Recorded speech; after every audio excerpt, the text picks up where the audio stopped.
नमस्कार, आप देख रहे हैं EIT न्यूज। मैं हूं वर्षा सिंह और अब रुक करते हैं आज की खबरों की ओर। पश्चिम बंगाल के मुर्शिदाबाद से इस वक्त एक बेहद दर्दनाक और बड़ी खबर सामने आ रही है, जहां बहरामपुर थाना क्षेत्र के कर्ण सुवर्ण स्टेशन के पास गोविंदपुर रेलवे गेट पर एक भीषण ट्रेन हादसा हो गया। कटवा अजीमगढ़ रेलखंड पर एक तेज रफ्तार पैसेंजर ट्रेन ने स्कूली बच्चों से भरी टाटा सुमो गाड़ी को जोरदार टक्कर मार दी। इस दिल दहला देने वाली हादसे में 4 मासूम बच्चों सहित कुल 5 लोगों की मौत हो चुकी है, जबकि कई बच्चे गंभीर रूप से घायल हैं। बताया जा रहा है कि गेटमैन की भारी लापरवाही की वजह से ये हादसा हुआ, क्योंकि ट्रेन आने के वक्त रेलवे गेट पूरी तरह खुला हुआ था। हादसे के बाद उग्र ग्रामीणों ने हंगामा किया और जिसके बाद पुलिस ने आरोपी गेटमैन को गिरफ्तार कर लिया है। ग्रामीणों का आरोप है कि गेटमैन नशे में धुत था। रेलवे ने तुरंत कार्यवाही करते हुए गेटमैन और सुपरवाइजर को सस्पेंड कर दिया है और 7 सदस्यीय टीम जांच में जुट गई है। प्रशासन की तरफ से मृतकों के परिजनों के लिए मुआवजे का ऐलान किया गया है। रेलवे की ओर से 10 लाख और राज्य सरकार की ओर से 5 लाख रुपए की आर्थिक सहायता दी जाएगी। फिलहाल पुलिस बल मौके पर तैनात है और घायलों का इलाज मुर्शिदाबाद मेडिकल कॉलेज में चल रहा है। मुर्शिदाबाद से सुभाष मंडल की रिपोर्ट।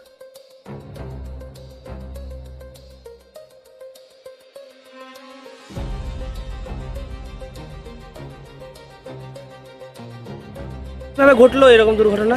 ওই তো যেভাবে বলছে ওইভাবে। বলুন একটু কিভাবে হলো। ওই মানে ট্রেন এই নবদ্বীপ ধাম চলে যাচ্ছে আর ও ধরো গেট তুলে গেছে আর তারপর ঢুকে যাচ্ছে, এই গাড়িটা ঢুকেছে তারপর আবার গেট নামিয়ে দিয়েছে, যে গাড়িটা একবার মাহাদের ভিতরে ছিল। তাহলে গেটম্যানের গাফিলতির কারণে এরকম? গেটম্যানের গাফিল। কটা ট্রেন ছিল ওটা? দুটো ট্রেন। দুটো ট্রেন পরপর? হ্যাঁ, দুটো ট্রেন পর। তো দুটো ট্রেনই কি আঘাত খেয়েছে এই গাড়িটার পরে? না, একটা ট্রেন খেয়েছে। একটা ট্রেন? হ্যাঁ, একটা পাশে হয়েছে তারপরে এইটা। আপনার নাম দাদা? আমার নাম আমো। এই এলাকার নাম কি? এলাকাটা গোবিন্দপুর। গোবিন্দপুর রেল গেট নাকি? আচ্ছা, কতজন আহত হয়েছে বা ক্ষতি হয়েছে কতজনের? 3 জন মারা গেছে এখানে। এখানেই? আর ছিল কতজন? ছিল 7 জন। 7 জন ছিল, 3 জন স্পটে মারা গেছে। আর বাকিদেরকে কোথায় নিয়ে যাওয়া হয়েছে? কোন হসপিটাল নিয়ে যাওয়া হয়? কর্ণ। ঘটলো ভাই এটা? আমাদের কর্ণসে বর্ণই এখানে একটা ট্রেনের সঙ্গে একটা স্কুল ভ্যানের অ্যাক্সিডেন্ট হয়েছে। অ্যাক্সিডেন্টটা হওয়ার কারণ হচ্ছে রেলগেট পড়েছিল, এক্সপ্রেস ট্রেন যাচ্ছিল, যাওয়ার কথা ওরা কী করেছে, একটা ট্রেন এক্সপ্রেস ট্রেন গেছে, কিন্তু আসার কথা ছিল দুটো, কিন্তু একটা যে গেটটা উঠে যায়, তারপরে কিছুক্ষণ পরেই ট্রেনটা 10 সেকেন্ড বা 15 সেকেন্ডের মধ্যে ট্রেনটা আসে, তারপরের ট্রেনটা, কিন্তু সে বেরোতে না পেরেই ট্রেনটাই ধাক্কা মারে। মানে একটা ট্রেন গেছিল তখন গেট পড়েছিল? হ্যাঁ, তখন গেট পরের ট্রেনেরটাতে গেটম্যান গেট নামায়নি, তাই তো? গেট মানে নামানো উচিত ছিল। আচ্ছা, সাথে সাথে ট্রেনটা ঢুকে গেছে 20 সেকেন্ডের মধ্যে, কিন্তু সে এক্সপ্রেস ট্রেন যেই বেরিয়ে গেছে সে ওকে আবার নামানো উচিত ছিল পার করার জন্য, কিন্তু পেরোতে পারেনি, যে ধাক্কা লেগেছে। তাহলে কি গেটম্যানের গাফিলতির কারণে এই দুর্ঘটনা? কি চাইছেন এখন আপনারা? আমরা চাইছি যেটা আইনে তো ব্যবস্থা হবে সেটা আমরা চাইছি। কতজন আহত হয়েছে এবং মৃত্যু ঘটেছে এখানে? এখানে মারা গেছে 2 জন, হাসপাতালে মারা গেছে শুনছি 1 জন, 2 জন মারা গেছে। এখানে 3 জন আছে। আচ্ছা, হসপিটালে কতজন আছে? টোটাল কতজন আছে জানেন? 3 জন মারা গেছে এখানে স্পটে, আর হসপিটালে 1 জন মারা গেছে, আর কিছু সুস্থভাবে কিছু চিকিৎসা চলছে। দাদার নাম? আমার নাম নূর জামাল। এই এলাকার নাম কি? এই এলাকার নাম হচ্ছে গোবিন্দপুর। গোবিন্দপুর রেলগেট, বহরমপুর থানা? বহরমপুর থানা। বহরমপুর থানা। সম্পূর্ণভাবে এটা হচ্ছে এই রেলের যে কর্মচারী তার গাফিলতি। এখানকার যে গেটম্যান সে হচ্ছে মূল অপরাধী। সে নিজে একটা চুল্লুখোর, ঠিক আছে, চুল্লু খেয়ে থাকে। এখানটায় সে কিছু সতর্কতা অবলম্বন না করে সে রেল গেটটা খুলে দিয়েছে। রেল গেট খুলে দেওয়া মানে এটা লেভেল ক্রসিং, এটা যদিও ম্যান লেভেল ক্রসিং, এখানে কর্মচারী আছে, সে রেল গেটটা খুলে দিয়েছে, কর্তব্যতা পালন করেনি। আর ততক্ষণে বাচ্চাদের নিয়ে স্কুলের বাচ্চাদের নিয়ে যাচ্ছে গাড়ি, এই ভয়াবহ ঘটনা ঘটলো। আমরা দেখছি ভারতবর্ষে হাইড্রোজেন ট্রেন চলছে, বুলেট ট্রেন চলছে, অনেক গল্প হচ্ছে, কিন্তু বরাবর আমরা যে দাবিটা করে আসছি, আমি নিজে একজন রেলের প্রতিমন্ত্রী ছিলাম আগে, বরাবর আমরা যেটা করার চেষ্টা করেছি সেটা যে বেসিক মৌলিক যে সমস্যা যেখানে যেখানে হয় সেই বেসিক পরিকাঠামোটাকে গড়ে তুলতে হবে। এই বেসিক পরিকাঠামো গড়ে তুলতে না পারার কারণে আজকে এই অবস্থা। কেন এখানটায় কর্মচারী তুলে দিল? তাহলে কি সে ট্রেন্ড নয়? তাহলে কি সে জানে না? না তাকে কি কোনো ক্যাজুয়াল ডাকা হয়েছে, না তাকে কি আউটসোর্সিং করা হয়েছে, কোথাও থেকে নিয়ে আসা হয়েছে ভাড়া করে? সে কি রেলের কাজকর্ম সম্পর্কে প্রকৃত অর্থে সে শিক্ষিত? এতগুলো প্রশ্ন আসবে। এটা মূলত মূলত মূলত রেলের সুরক্ষার প্রশ্ন। সেই সুরক্ষার দায়িত্বে যারা আছে তাদের গাফিলতির কারণে আজকে এটা হয়েছে। এটার পূর্ণাঙ্গ তদন্ত হওয়া উচিত। এবং আরও বলবো যে এইগুলো থেকে মুক্তি পেতে গেলে দীর্ঘস্থায়ী পরিকল্পনার জন্য যে সমস্ত সিদ্ধান্ত রেলের কর্তৃপক্ষের আছে, রেল দপ্তরের আছে, সেগুলোকে দ্রুত এখানটাই বাস্তবায়িত করা দরকার। নালে এই শুধুমাত্র একটা ব্যক্তির জন্য এতগুলো বাচ্চার প্রাণ গেল, কেউ মৃত্যুর সঙ্গে পাঞ্জা লড়ছে, কেন এত বড় ক্ষতি হলো, এতগুলো বাচ্চার প্রাণ গেল, এটা এই এলাকার মানুষের কাছে অত্যন্ত বড় প্রশ্ন। তাই স্বাভাবিকভাবেই তারা দাবি করছে রেলের অফিসার আসুক, তাদের সঙ্গে কথা বলবে। আমি এর মধ্যে রেল দপ্তরের যিনি মন্ত্রী আছে তার সঙ্গে কথা বলেছি, তিনিও বলেছেন আমরা যা করার করছি, এতটুকু পর্যন্ত জানি। আমি রেলের মন্ত্রী অশ্বিনী কুমার সাহেবের সাথে কথা বলেছি, এখনও বললাম, কারণ আমি যখন দায়িত্বে ছিলাম তার সঙ্গে চেনা জানা ছিল। পুলিশ লাঠিচার্জ করছে। অদিতদা, এর আগেও একবার এখানে অ্যাক্সিডেন্ট হয়েছিল এই পয়েন্টেই, এটাকে তো আন্ডারপাস করার দরকার। অবশ্যই আন্ডারপাস করা দরকার। একবার আন্ডারপাস করতে গেলে জমি দরকার, কিংবা আরবি করতে গেলে সেখানটাও রেলের তৎপরতা দরকার। আন্ডারপাস এখানে হয়নি, লাইট হয়েছে। আন্ডারপাস অনেক জায়গায় হয়েছে, এখানে হয়নি। এটা রেলের পরিকাঠামোর অভাব, রেলের পরিকাঠামোর অভাব, রেলের পরিকাঠামো দুর্বল, তাই এই ঘটনা ঘটছে। রেলমন্ত্রী কি বললেন?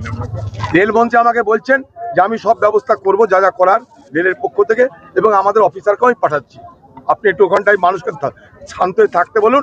আমাদের তরফ থেকে আমরা যা যা করার করছি। আমরা পুলিশ পাঠিয়েছি, অলরেডি অ্যারেস্ট হয়েছে। বলছে যে গেটম্যান ছিল, রেলের মন্ত্রী বললো গেটম্যানকে আমরা অ্যারেস্ট করেছি, বাকি যা করার আমরা করব। আপনারা মানুষকে ওখানকার বলুন যে আমরা ব্যবস্থা নিচ্ছি। স্কুল গাড়িতে যাচ্ছিল, দিয়ে রেলগেট তুলে দিয়েছে, রেলগেট নামায়নি, রেলগেট নামায়নি, দিয়ে যেতে যেতে অ্যাক্সিডেন্ট করছে ট্রেনের সাথে। একটা ট্রেন চলে গেছে, তারপরে ট্রেনে ওই গোবিন্দপুর রেলগেটে স্কুলে অনেকজন ছিল। তা বলতে পারবো না, আমি তো নাতি। হ্যাঁ, ওই নাতি ইসানুর রহমান, 3-তে। এই বছর 4-এ উঠবো নাকি বলতে পারছি না। হ্যাঁ, বাড়ি থেকে স্কুলে যাচ্ছিল। হ্যাঁ, প্রতিদিন যাই। অ্যাক্সিডেন্টটা হইলো ওই রেলগেট তুলে দিয়েছে, আগে ট্রেন চলে গেছে, দিয়ে পরে ট্রেনে রেলগেট তুলে দিয়েছে, গাড়ি চলে গেছিল, দিয়ে অ্যাক্সিডেন্ট করে দিয়েছে। এই বহরমপুর দিকে। বহরমপুর দিকে আমি যাও জানি না, আমি তো দেখিনি। হ্যাঁ, আমার নাম বদরুন্নিসা। মারা গেছে অনেক, দা জানি না আমি।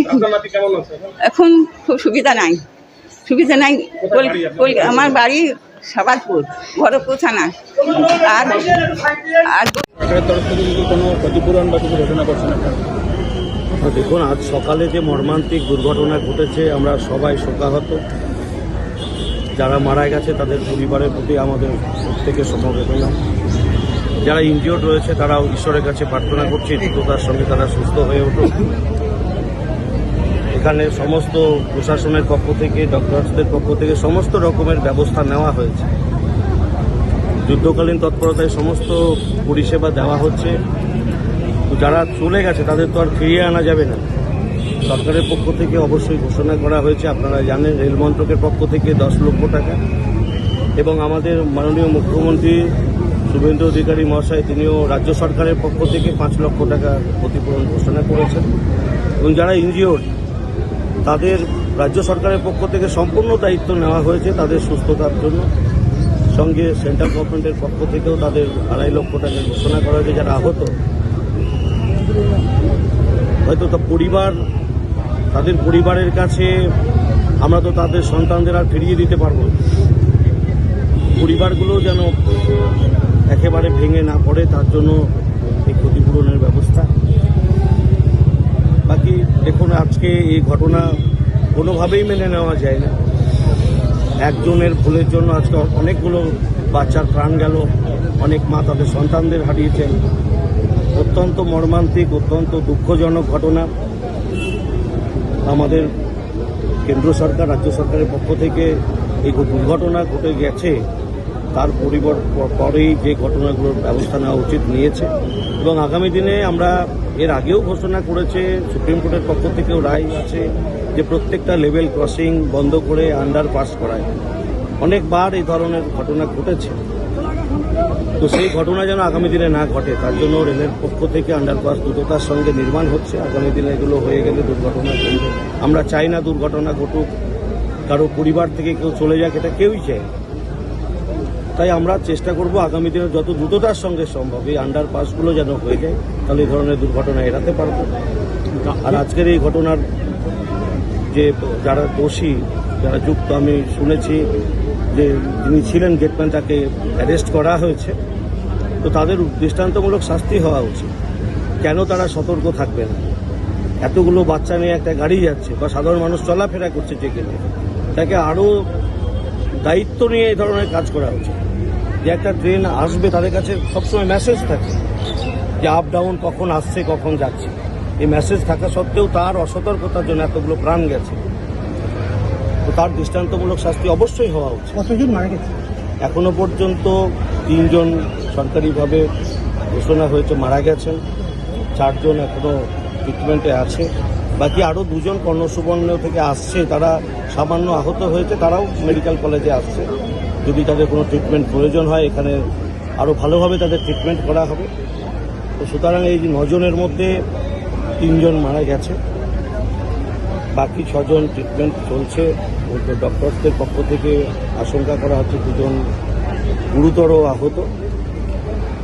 তো আমরা চাইবো, ঈশ্বরের কাছে প্রার্থনা করব যারা ট্রিটমেন্টের মধ্যে আছেন তারা দ্রুততার সঙ্গে সুস্থ হয়ে উঠুক, তাদের পরিবারের কাছে তারা সুস্থভাবে ফিরে যাক, ঈশ্বরের কাছে এই প্রার্থনা করব। লেভেল ক্রসিং এ ঘটেছে, এটা আজকে সকালে ঘটেছে। আমরা খবর জানার পরে সমস্ত পুলিশ প্রশাসনের পক্ষ থেকে আর আমাদের সিভিল প্রশাসনের পক্ষ থেকে যা যা করা আমরা করেছিলাম। আর যারা ইনজিওর্ড আছে ওরা ট্রিটমেন্ট পাচ্ছে আমাদের মুর্শিদাবাদ মেডিকেল কলেজ হসপিটালে। 2 জন কর্ণসুবর্ণতে ট্রিটমেন্ট করেছিল, সামান্য মাইল্ড ইঞ্জুরির জন্য ওরা আসছে। অ্যান্ড আমাদের ডক্টরস টিম আপনার চেষ্টা করছে to save all of them. Let us hope that they all come back safely.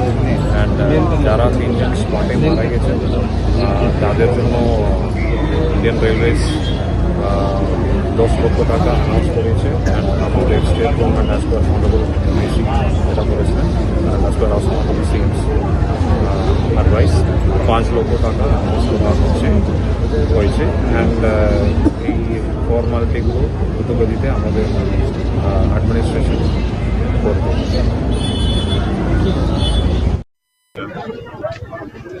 School van के साथ रेल का एक एक्सीडेंट हुआ था, उसके हम लोग इन्वेस्टिगेशन कर रहे हैं क्या हुआ। बाकी इलाका के लोगों में थोड़ा सा उसको लेके रोष था, उसके बारे में हम लोगों ने आके बात करी है। जैसा कि आप देख रहे हैं डेड बॉडीज़ को शिफ्ट करा जा चुका है, और बाकी लोग भी यहाँ से जा रहे हैं। लोगों से बात करके उनके साथ उनको समझा के परिस्थिति अभी कंट्रोल में है। रेल मंत्री बोला जे अदित चौधरी फोन किया जे अरेस्ट किया गेट। मैं उसके बारे में कुछ नहीं बोल पाऊंगा, मैं यहाँ की परिस्थिति के बारे में आपको बोल सकता हूँ। आप देख ही रहे हैं लोग अभी अपने अपने घर जाने स्टार्ट कर दिए हैं, डेड बॉडी हम लोगों ने शिफ्ट करा दी, अभी बिल्कुल परिस्थिति नियंत्रण में है।